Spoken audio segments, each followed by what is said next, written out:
क्या चीन में फिर से कोई नई जानलेवा और संक्रामक बीमारी फैलने वाली है? क्या फिर लाखों लोगों को अपनी जान से हाथ धोना पड़ेगा?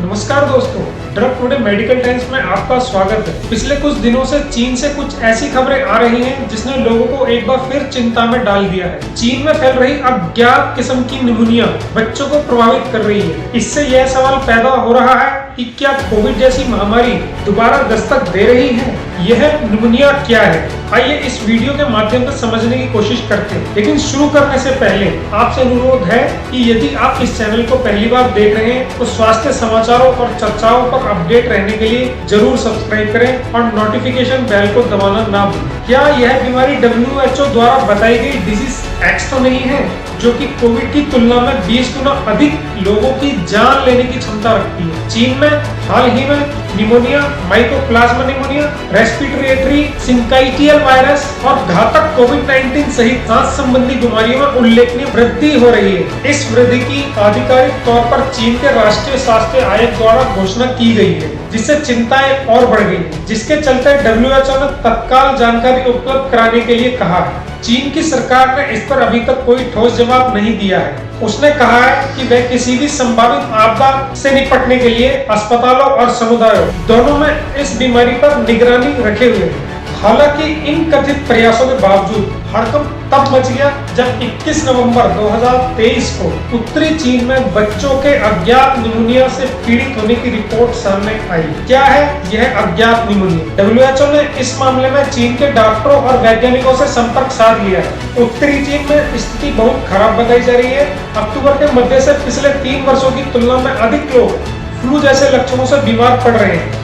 अस्पतालों में इतनी भीड़ है कि पैर रखने की जगह नहीं है और लोगों में अफरा तफरी मची हुई है। WHO ने इसके प्रसार को रोकने के लिए विभिन्न सावधानियों की सिफारिश की है, जिसमें टीकाकरण, बीमार व्यक्तियों के संपर्क से बचना, अस्वस्थ महसूस होने पर घर पर रहना, यदि आवश्यक हो तो परीक्षण करवाना, मास्क पहनना, उचित वेंटिलेशन सुनिश्चित करना और हैंड हाइजीन बनाए रखना शामिल है। चीन में माइकोप्लाज्मा निमोनिया एक मेन फैक्टर रहा है, जिससे सितंबर और अक्टूबर के दौरान चीन में बच्चों को सांस लेने में काफी समस्याएं पैदा हुई। इसमें बुखार, खांसी, गले में खराश और सिर दर्द जैसे लक्षण देखे गए। इसके अतिरिक्त RSV एडिनोवायरस और इन्फ्लुएंजा वायरस के कारण संक्रमण बढ़ रहा है, जिससे वे बच्चों में सांस संबंधी बीमारियों के जिम्मेदार शीर्ष 3 रोगों के कारण बन गए।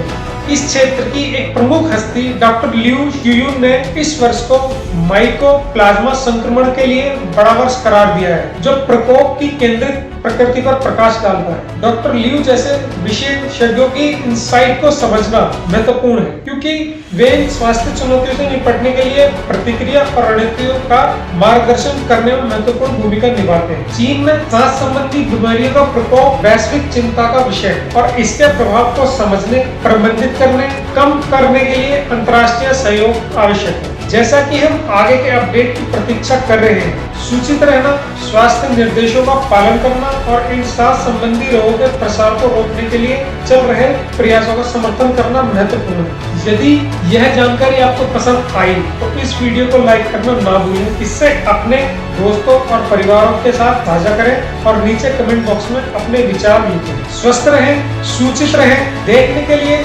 धन्यवाद।